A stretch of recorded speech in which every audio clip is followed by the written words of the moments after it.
What's good, guys? It's your boy CS. It's been a long, hot minute since we've looked at some charts, potentially over 2 weeks or around 2 weeks. So I will investigate because we have a session on Sunday night. So on Sunday, UK time around 7 o'clock, I'll be putting on a masterclass on how to look at charts and also leverage trading. It'll be quite an interactive session once I've just gone through a few different things.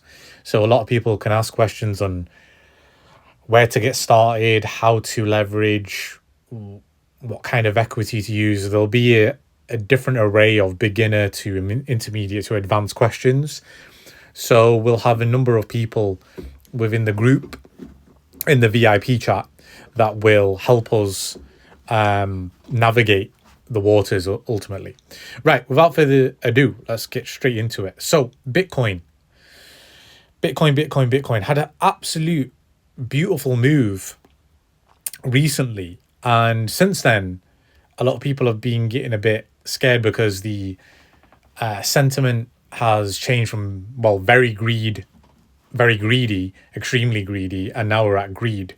So I'm going to zoom out, look at some charts and see where we are exactly. So I think the last time I did a video, I think we were around here or something like that. So we technically bounced off this blue zone really perfectly, and we've just been getting rejected from this turquoise line. And as I mentioned, this was historically a hard line to get through. Like here, as we can see here, well, down here, 2 rejections, and then we finally ripped through.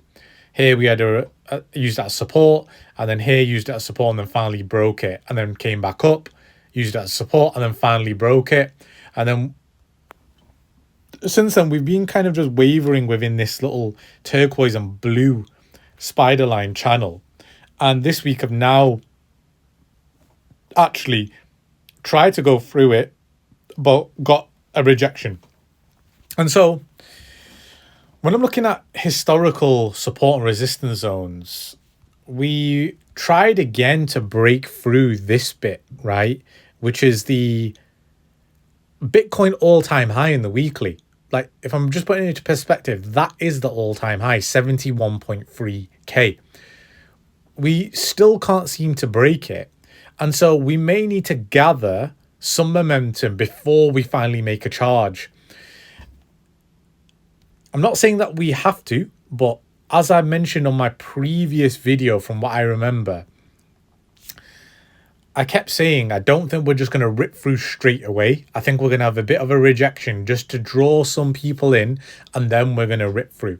Now, one of the biggest things that I'm looking at, and the reason why I said this was because if you remember the last video, I said historically for the past 1, 2, 3, 4, 5, 6, 7 months basically since when is this? Since March, we've always on the monthly come and retested the 61K region, right? And that's why I was saying I definitely see us coming down to 67 there. As you can see, these are the 2 hollow body candlesticks there. And we potentially could come down to 64 and potentially come back down to 61. I don't think we'll come back down to 61. I'll be honest with you. I really don't. 64, though, is a very big possibility. And so is 67. And that's why I'm very much reserved. And as I said to you, I'm not going to go full port until I see some really good demand zone get hit properly. This is really good at the start of the month that we're getting rid of the weak hands, because by the time we flip back around, this is just going to move. And once it breaks all-time high, it's in price discovery mode. And that's what people need to understand. Once you're in price discovery mode, Bitcoin's going to do its own thing. And if we come onto the point of control, one of my favorite charts, we have rejected this top. This is the final boss resistance zone. So we got one big rejection there in March, tried it again in April, tried it again in May and in June. And then in July, we just didn't have the steam. And now we finally gathered some steam. This is actually a bullish weekly candlestick, by the way. But what I'd like to see from Monday is we come back down, get rid of everything, even if we had to come down here to this point of control, or 64, and then finally bounce. However, to even make it even more bullish just about now, really, we only need to come and hit this daily 20 EMA and then be on our way like we have here. We finally reversed the trend and we've used it as support. If we can continually use this as support, this is very bullish for Bitcoin. And that's why my sentiment hasn't changed. There's no big bearish reason to flip my bias. I'm still perma bullish until the chart tells me otherwise. As you know, I've been bullish since down here 52k. I've been screaming it. I've been saying buy the dips, buy the dips, buy the dips. Even now, my sentiment hasn't changed. I will wait till Monday, wait for some blood. If there is some blood, I prefer there to be blood. We come back down to this region 67, and that would fit and coincide with, you know, what I just showed you a minute ago here, 67.5, which is the monthly candle closes on June and in May. This will be great. Well, not in June, but in May, that was one of the candle closes. And that's where the hollow body started from, right? So we could come there. We could come down to 64, which is a possibility as well. If we do, that's even more of a dip, in my opinion.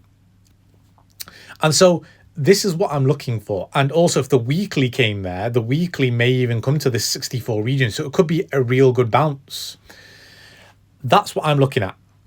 Again, I will be posting when I'm taking some bigger entries on the smaller time frame or smaller time frame. We had this descending wedge and obviously that symmetrical triangle where we could come back down and retest it, which is actually at 67k, or we could come here and test it on the upper trend line. So there's a lot of trend lines that are acting as support down here, and there's a lot acting as resistance. As you can see, we rejected this wedge pattern here, and then here. If we go into the smaller time frames, it actually looks quite amazing how it's rejected on the 4 hourly and on the 1 hourly, but on the 4 hourly. So look, see how we tried to get back in the wedge? Nope, reject,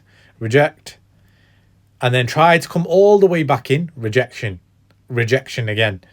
Try to come back in again, rejection here, rejection. So we need to somehow get back in here. And if by next week we do fall here, then we can for sure, you know, build off momentum from there.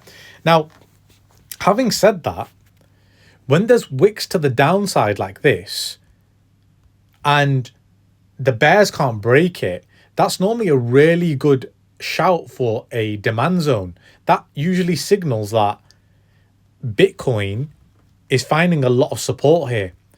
If we go down onto the smaller time frame, now I think Alex may have had a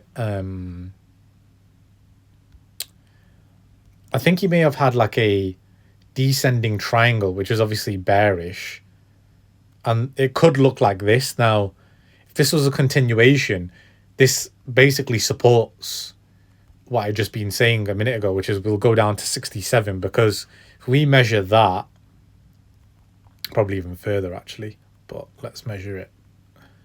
So 5.32, 5.32, take us down to around 65k basically. So that is also a possibility, right? And again, you could even argue it's like a dead cat bounce. It's somewhat like a head and shoulders. I think he put one on the 30 minutes, something like that, and then here, and then we basically go down. Now, obviously, these are possibilities. I'm not saying that they are, or that they could do that. We just need to see how Bitcoin holds. But as I said, on the monthly, zooming out, historically, it has normally come down to that 67, 64k at a minimum.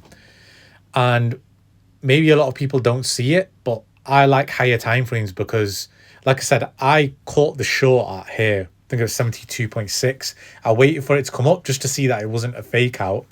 And then when I saw that there was another rejection, where's my POC chart? Was it this one? Yeah, when I saw that this came down, that's when I knew this was a short from here. And again, I'll explain a lot of this on the masterclass on Sunday. Now, if I go into the wave patterns, there has been a divergence that has been screaming since around the 20th of October. It doesn't necessarily mean that we have to follow it, but it is getting weaker and weaker as per the wave patterns. If I zoom out even further, like on the weekly's doing fine. We can still go higher than this. If I go into the 4 hourly, which is one of my favorites, we've now actually found the bottom, according to this, if this is correct, because what will happen here is we will curl up like that. So it will take us into November and take us all the way up like that. And so this is actually very bullish on the smaller time frame if we're looking at that particular place. And the same here. See how it will curl up? Unless this comes down here, which I don't think it will do, I think it'll curl like that. That's normally how the wave patterns work. And so actually this looks like the last bit of blood on the smaller time frame for the wave patterns, because money flow, as you can see here, this red is money flow is somewhat in and out, and then it'll curl back in. And that's what we're looking for just to get like this, the money zone, the green zone, like that. So actually looking very positive when we look at it like that. Open interest, if I look at it on the higher time frame, this is a really key indicator, which I love looking at, because when we see white candles to the downside, that indicates that people are losing interest in buying Bitcoin. See, yesterday, they lost a lot of interest. And now today it's actually going up, although Bitcoin is technically still going down. So in a good way, this white candle is signaling open interest has decreased. However, if the candles come down here, where this moving average is, that's where I may be looking, or if there's a kind of a capitulation down here, that's when I'll be looking to take more longs. And that might even coincide with Bitcoin going at 67K. Looking at it on the smaller time frame, as you can see, we've had quite a few candles to the downside. A lot of interest has now started to grow around here. Doesn't necessarily mean that that's bullish just yet, but a lot more people are taking longs here because they think this is the end. And as you can see, since that move to 73K, a lot of this has catapulted in the sense of people have been capitulating on taking longs in Bitcoin. Remember, this is a long versus short chart. It's a really accurate chart. And if I go onto CoinGlass and we look at the liquidation level, so now a lot of heat around the 70K mark. But if we go back maybe 3 days or maybe even a week might be better. Yeah, we know we've got a lot of shorts up there. We're going to take them out eventually. But if we look at it on a weekly, there's a lot of longs here at 67 that just are screaming to get taken out. Doesn't necessarily mean that they will, but that is a real possibility. And if we look at the liquidation map, we're very close to just taking them all out here. I mean, I wouldn't be surprised if we just come and take all these guys out at 67.8K. Around, 67.5K. Take them all out and then just continue. That would make more sense to me. And if we look at open interest, everything has just been, look at that. BingX 15% down. BitGet, Bybit, Binance all 5% down. CME down by 3%. Only BitMEX and Coinbase, surprisingly. I don't know why when Coinbase is up, I don't like buying. I just don't like buying. So maybe people have heard that Bitcoin's on a dip, and they're going to buy here. I don't really like buying when Coinbase is up. That is usually a signal for me not to get in. That's just me personally. Liquidations, a lot of longs are getting wrecked. 150 million in the past 24 hours. So another good indicator, and a lot of people are taking shorts out here. So I think maybe we flip these people out, get them out by 67k, and then Bitcoin may continue, or the 64k region. Like I said to you, I don't really have anything in my mind that is screaming bearish. Now, if we look at the SPX, because I know a few people have been actually a few people have been DMing me like, oh, what do you think? What do you think? I'm like, well, join the VIP chat and you'll find out. As you know, we've got a gap here, and I said this will need to get filled. It doesn't necessarily need to get filled straight away, because look, we've had gaps in the past where I can technically say that was a gap or that was a gap, and it actually capitulated really badly like that 5th of August, and then we came back up. And look, even when there's a gap going upwards, it came back down. See what I mean here? So we could come back down a bit more. And really, we're at the 20 EMA. So even if we came down to the 100 EMA, I wouldn't really be that alarmed. And actually, if we came back and retested the 20 EMA, which is this red ribbon here at 5.6,